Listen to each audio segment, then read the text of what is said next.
All hail everyone, welcome back. So this is another video, and I'm pretty excited for this video because it definitely opens up. It's definitely something that I'm pretty excited to really continue the journey of research on this. And so of course, first off, all hail to the saints, and all hail to everyone who is going to be tuning in to watch this video. And we're living in a interesting time right now. We got things going on everywhere around the world. We got the things going on over in Israel, and there are many people talking about what who the Israelites are. Of course, if you look back on my previous videos, I indicate that Prophet William S. Crowdy, he indicated that the nine and a half tribes of Israel had been found. And you can go back to my previous videos, and I do some expounding on that. And if you would like, you can comment, and I can send you over those documents. But this video is speaking about New Jerusalem, and like I said before, there's much controversy to who the Israelites are and who the Jews are, and where are these biblical places. What is the true Middle East? There is a cloud over history. There is an ignorance in the general public as to what is the truth. And so I'm just pulling out some articles and different things, especially when it comes to the early church, because I believe that there is a lot of information within some of these newspaper articles from primary source information. And so this particular article, as you can see the title, it says New Jerusalem. It says Negro evangelist locates it in Wicked, Washington. All right.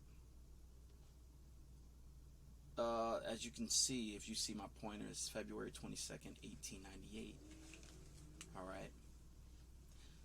It says Emporia, Kansas, February 22nd, William Crowdy, the Negro evangelist who claims to be the real John the Baptist, and that he precedes Christ only a short time, is going to Washington, D.C., which is to be the New Jerusalem. He claims he has received personal orders from God to preach 7 weeks to the 2 houses of Congress, and asserts that he will convert Bob Ingersoll. All right. Okay, so I just wanted to read that, and there's also another article that I'm going to read. This one is almost 10 years later, 13th of December, 1903.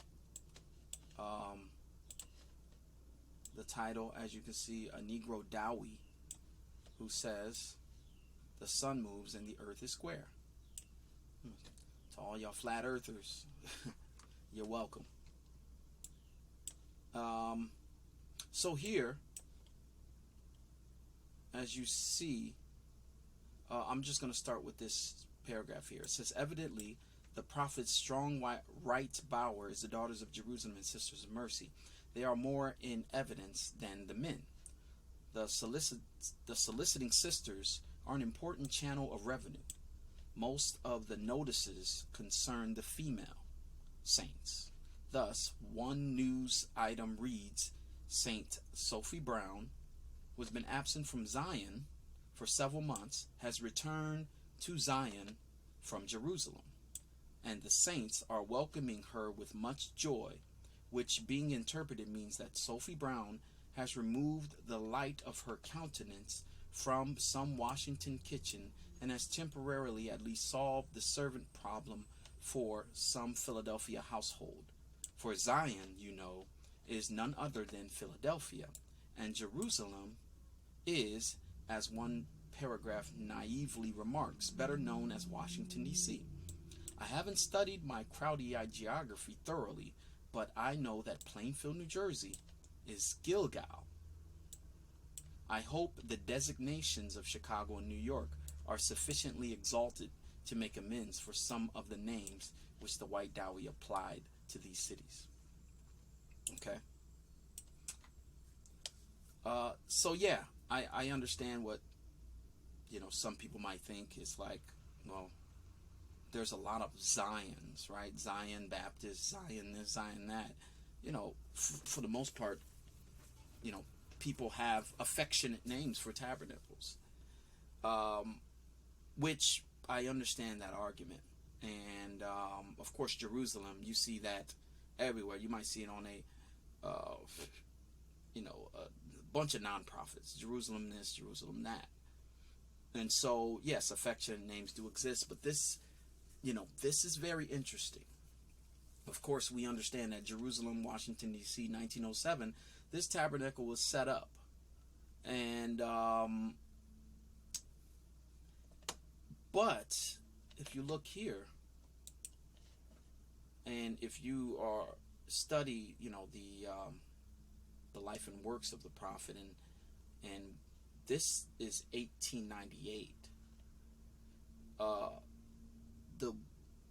The Washington, D.C. tabernacle wasn't even set up yet. So for it to have an affectionate name, the tabernacle would have had to have been already established. This tabernacle wasn't even in existence till maybe, I want to say, 3 to 4 years later in Washington.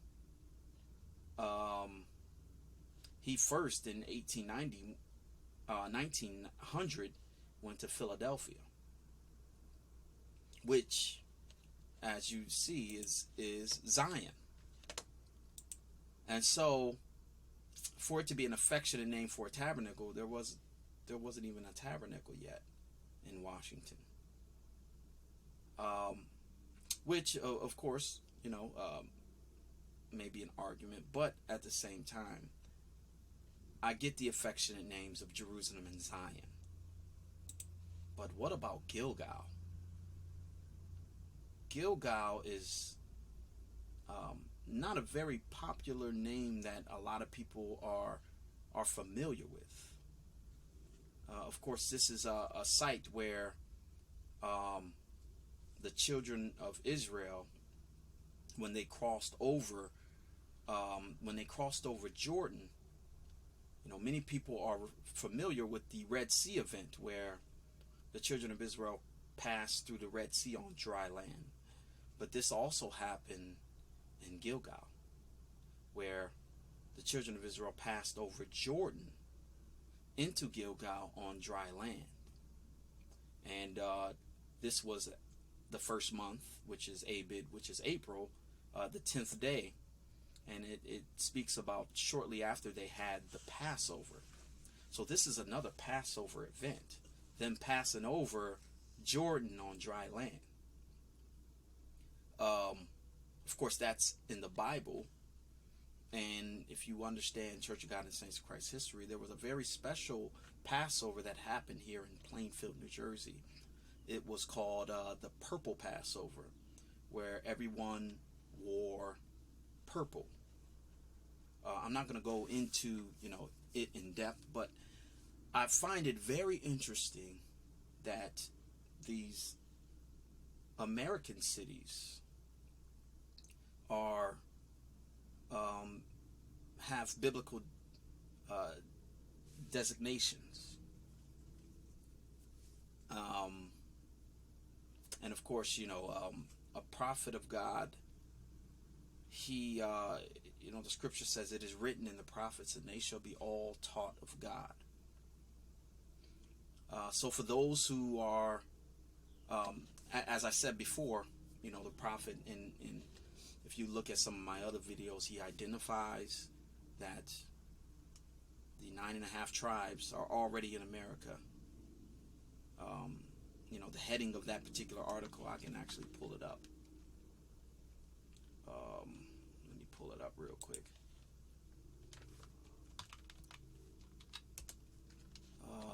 Clip it. Of course, I got a bunch of clippings.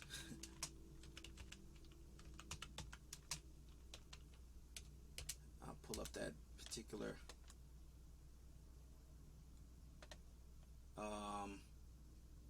It might have. I think it was the Plainfield Passover.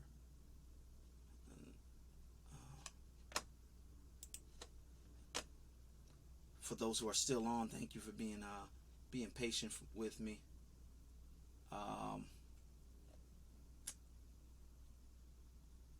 It's a I'm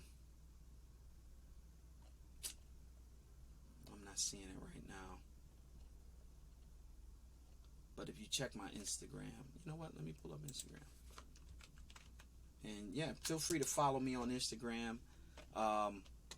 I'm big on, you know, dialogue and question and answer. I think this is you know, like, this is ridiculously awesome.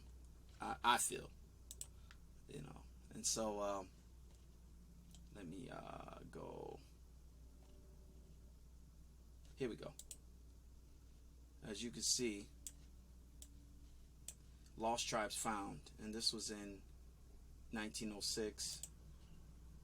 I have a, if you go to my, if you can see that's Plainfield. It speaks about Prophet Crowdy says Afro-Americans are the real Jews, and it says Lost Tribes Found. And so Prophet Crowdy in the 1900s, he was already stating that the Afro-Americans are the real Jews.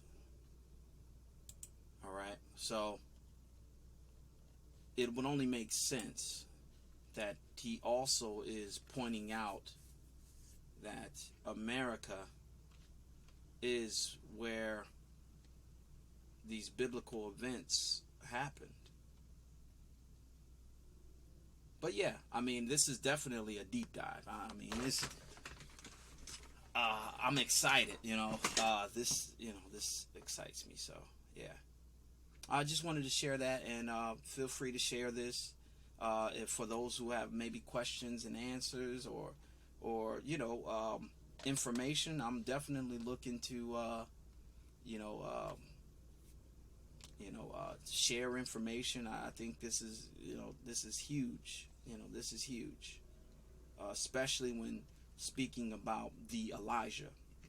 Many people are still looking for who that Elijah was, and if you really start looking at a lot of this information, it's starting to become a little more clear who these people are. It's starting to become really, really clear. But yeah, again, praying for everyone, and again, like, subscribe, share. Please like, subscribe, and share. I'll say peace for now.